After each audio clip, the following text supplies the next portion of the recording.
Another way to look at X-Men Apocalypse Family Feud. I suppose the series might be seen that way. There's the good family, the bad family, Magneto and Xavier's father figures. In Apocalypse, it's Mr. Apocalypse. And Xavier, and interesting, Magneto's the only one who has a family, I think. The fast guy, is he related to him? Anyway, Magneto has a father and a daughter. The rest are like torn from their families, if you will, brought to Xavier's school. So you really have these two, I'll call them dysfunctional families, feuding, like the Hatfields and McCoys in the United States after the Civil War. One family was supported the North, the supported the South, and their feud was a continuation of that, which was a terrible American conflict. A lot of things were a continuation of the American Civil War, right down to civil rights. Today, in the basis of the Republican Party and what are the red and blue states, really goes back to racism in America from a lot of it. And I read that Stan Lee and the people making his movies sort of wanted to make one guy Malcolm X and Magneto and one Martin Luther King. Two different approaches. I don't know that Malcolm X was like Magneto, that he wanted to kill people. He definitely thought a more militant approach would be helpful. And maybe there's something to that. So we have these dysfunctional families, and we have these kids, whatever. Wolverine's not a kid, although he acts like when he kills all those dudes. All the security guards in the complex when he's let out for his, basically slaughter cameo. I mean, these security guards, they could have been hired, gotten veterans' preferences. A lot of them might have been Iraqi war veterans with wives and kids and stuff. And Wolverine, kills a bunch of them. They don't run away like real people probably would. It's just another thoughtless use of people. So in this way, I guess, to make Wolverine look cool, what are a few bodies here and there to enhance our hero status? So we have the feud, we have the dysfunctional families, we have these people going through, trying to understand their powers under the tutelage of the two father figures, Mr. Apocalypse and Magneto on the one hand and Xavier on the other. Xavier's paralyzed, so he can't even do what some would consider an important father function, which is have more children. As far as we know, he can't have sex. Certainly, we don't see it. There's allusions, I suppose, to relationships.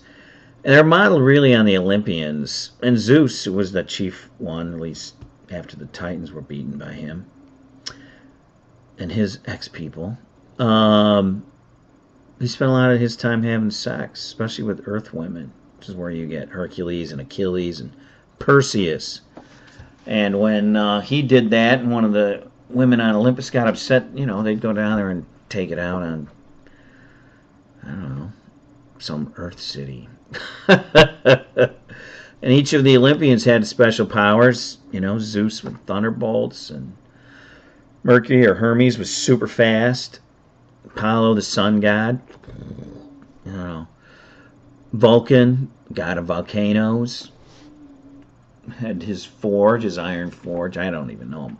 But they all had special powers, and I don't think Greek culture is unique to that. So we've got this American version of it. Probably a lot of repressed sexuality, whereas the Greek version, it's more or less out there. And, for us, Lee comes up with all these characters in the 60s. We have all that transition. So I suppose maybe it's a way to deal with race, change in sexuality, but here we are. It's 50 years later, and you basically have these eunuchs. And they're at Xavier School. It's like high school. In the rest of America, it's like we are the jocks and the cheerleaders, and if the mutants were to come out and live among us, we'd give them wedgies or noogies, or, they wouldn't get to date the cheerleader. They get pissed off and pull a carry on us and ruin our prom. So, they cluster in these two groups. We can't handle mutants. We can handle blacks and gays and Muslims and Mexicans, but mutants. I guess there's a limit even to what Americans can do. You know, I don't know. What about some other country? Anyway, so here these people are, and they're being, what are they being taught? You know, like Mr. Apocalypse enhances his people's powers. That's kind of a father-like thing to do. Xavier says he'll learn you to control yours. The other guy says I'll enhance them, and then you won't have to control them. I'll put you in an environment where you don't. Those are two different approaches, really. I was at my son's hockey game tonight, and the one team was screaming their head off. Their coach stood on the bench yelling invective. And these kids are, what, 10 and 11? You know, I was with the polite people, although I finally said the hell with that and started yelling myself. The woman next to me had a noise cowbell, and when every time they scored a goal, she rang it, and it was loud. I've heard a bell that loud since the Rolling Stones did Honky Tonk Woman. So I tried to grab it from her after we scored a goal. We got a little tussle. So even there you are, our hockey game, one side, the personalities of the two teams are different. One was, you know, don't control yourselves. Do what's necessary to win. That's Mr. Apocalypse and Magneto. And Xavier's like, no, let's control ourselves. You know, we have special gifts. What do you know? The funny thing is about the movie, they never really do anything with them. They don't, like, go to Syria and put an end to the war or help with the refugee crisis. Storm doesn't bring rain to the sub-Saharan or try to change global warming. You know, they're not like the Peace Corps, are they? I guess that's stuff for the rest of us humans while they try to sort out their emotional issues and repressed sexuality, which is projected into their special gifts, their endowments, as it were. And, you know, until time comes for them to face off against one another and have it out. Now, feud between the McCoys and the Hatfields, I read, ended with the after the last round of murders. They actually went out and arrested the murderers and tried them. And once they were convicted, that was how it was ended. It wasn't ended by destroying someone else's city. And as far as I know, I don't know if the Hatfields and McCoys, if other people were caught in the crossfire, as often happens with the gangs in Chicago. You know, notorious for hitting the wrong people. In that sense, they're kind of like the X-people. The X-people we have would probably be Robert Oppenheimer, who headed up the Manhattan Project. I mean, there's a guy who was a genius, helped build the two bombs with a team, a huge team of people, geniuses all. You know, toasted 2 Japanese cities, saved a lot of American lives. But Oppenheimer wasn't all that happy about it. And so, you know, the American society turned on him when he became squeamish during the Cold War.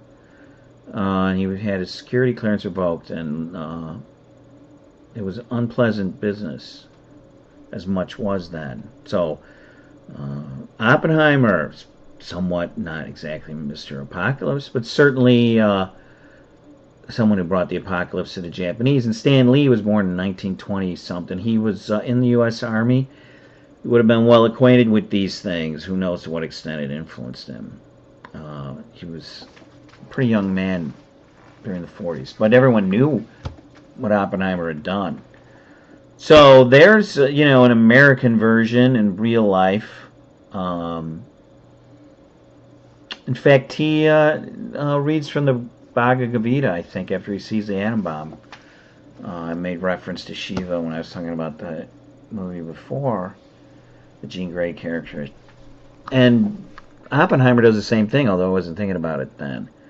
So he saw himself that way. He had significant remorse, and a lot of these characters, they don't. In that sense, they are somewhat like teenagers in their lack of moral development. And on the other hand, they're like plenty of adults seem to populate the planet, both at the present and historically, who share or lack an equal amount of historical, moral development. And you can't blame it on their need to wrestle with the development of or coming to terms with superpowers. So here we have it. We have these characters. They're not all Americans, but it seems to take place a lot in America. Sort of Olympian-type heroes, you know, Greeks, a pagan world. There's no reference to the Christian God. This Mr. Apocalypse is holding himself up as basically a god. Even in the War of the Worlds made in the 1950s, a priest goes out there to confront the aliens. He holds a cross up, but if he was dealing with vampires, it might have worked. Unfortunately, these dudes were from Mars, not from the grave. There's really no reference to anything like that. You know, Apocalypse is it, which is kind of interesting. Like, so how does that fit with a Judeo-Christian society? Although, of course, that guy predated it. The Egyptians, you know, they had their own pantheon of gods, and we got monotheism from them. So was he like, what, some alien or some genetic mutation that the Egyptians mistakenly considered a god? And so monotheism as we have today descended from this freak who's now come to destroy us? I don't know. It's interesting stuff to think about. What are we to get from it all? Modern Olympians, Family Feud, and American society, we're just these regenerate characters who can't accept that the 1%, whether they're vampires or X-people, are among us and deserve to be loved.